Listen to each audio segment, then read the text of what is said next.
generation who will bear direct witness to the stories of Holocaust survivors. We must never forget. It is our responsibility to preserve and share these stories, so that our history, one so riddled with hate, will not slip so far into the recess of the collective human memory that they cease to present a chilling augur of the dark potentials of man. For many years, I could never talk about the history of the Holocaust, nor the Nazis, or my life during that time. Trudy's story, her survival, her perseverance, her crippling depression, and the art that led her out of it is a story that must be shared. The vast tapestries in which she stitched both her personal stories and the history of the Jewish people must be seen outside of living rooms. Trudy's life and work stand as a testament to the strength of the human spirit and the power of expression. When we give voice to the voiceless, we break so many boundaries. This must never happen again. So join us. Join us. Please join us. Join us as we strive to affirm the pledge of never again. Never again.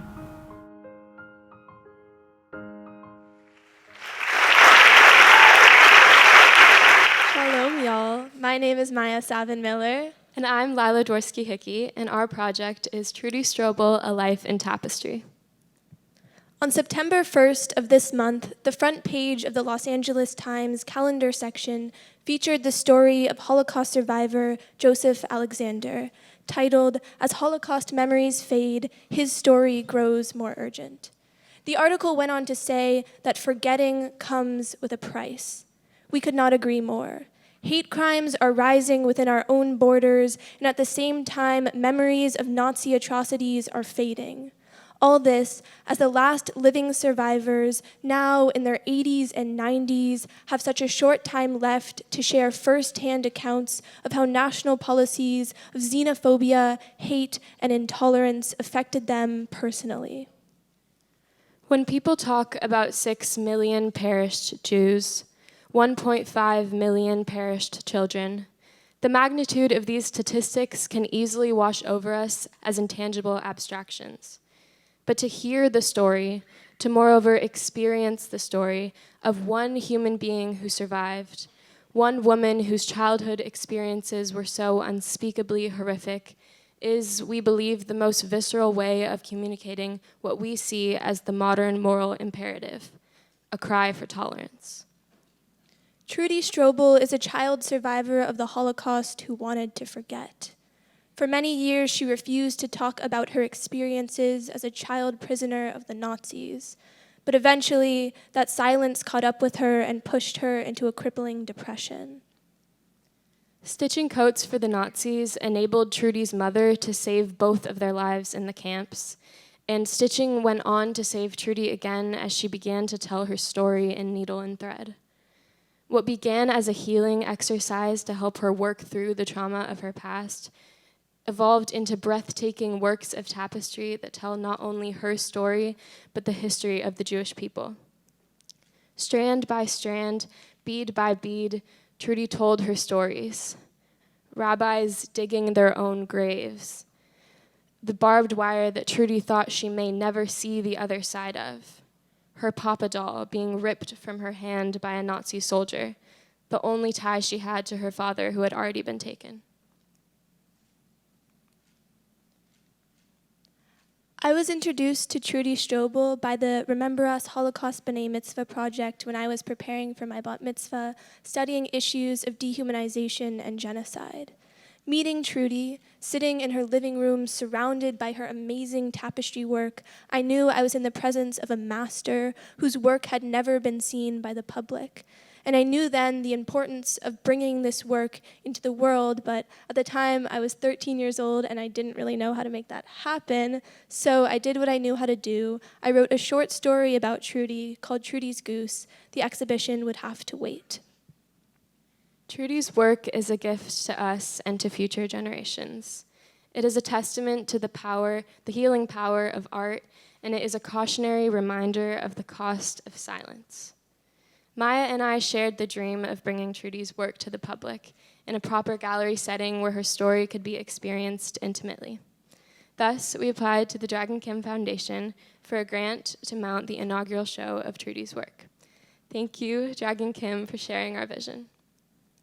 Well, we got the grant, and then the marathon began. First, we cataloged all of Trudy's work, and then we made our selections. We chose 27 pieces from a body of over 100 works.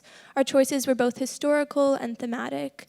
Trudy had given away a lot of her pieces, so we tracked them down, and they were in homes and synagogues far and wide. This required driving as far as Carmel and shipping from more distant places like Washington and New York. Some pieces required framing, which, as it turns out, is not easy, as tapestries are traditionally sewn into their frames. We then had to find a gallery space, and most galleries wanted substantial fees, but the Harvard Westlake School was generous enough to offer us its Feldman Horn Gallery because of its relationship with two nonprofit organizations working to connect Holocaust survivors and teens, the Righteous Conversations Project and Remember Us, the Holocaust B'nai Mitzvah Project. We then enlisted professional art movers and gallery hangers, and the two of us wrote and rewrote the monographs for the wall, striving to be as authentic as possible.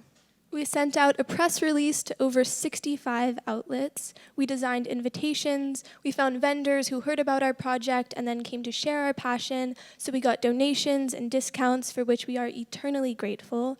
Lila set out to work on a short film called Stitching a Life about Trudy's life. And Maya's short story, Trudy's Goose, was made into another short film by Israeli filmmaker Liron Kapel. And then both short films premiered at the opening event on August 18th. Over 200 people attended the opening, and many groups have been to see the exhibit since. There have been articles done by the National Jewish Journal, the Star News, McGill LA, the San Gabriel Valley Tribune, the Paw Print, and the Tiger newspaper. We also just recently did an in-depth interview with KCBS, which will be airing in the beginning of October, and we've been in conversation with NPR about doing an interview for our upcoming shows. But for us, this is just the beginning. This was the first show, and we learned a lot from it, but our plan is to move the show to more public venues and to venues in vastly different communities, to spread the intimate story of one survivor, and above all, to plant seeds of tolerance wherever we go.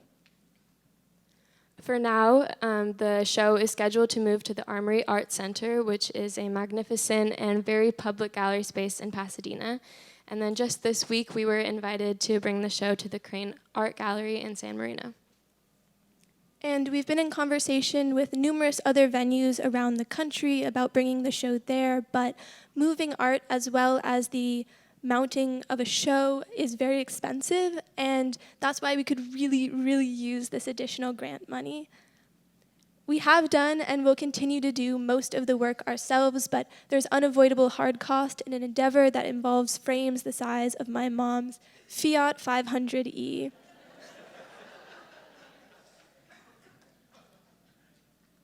Now, we would like to introduce you all to the tapistorian herself, Trudy Strobel.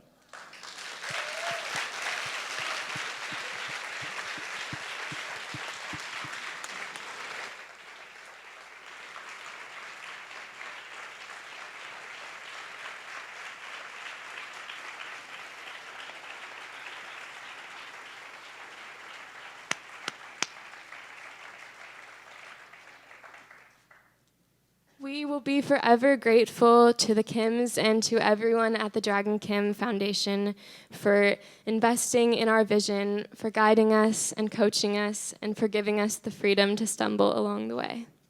Thank you, my angel.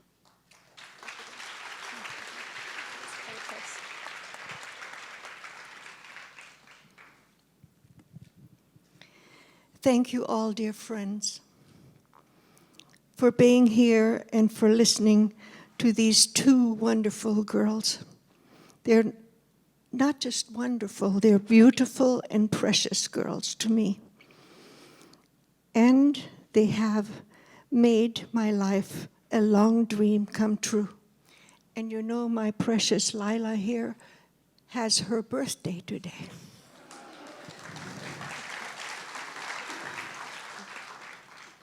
So Simon Wiesenthal, is it up there? Not good.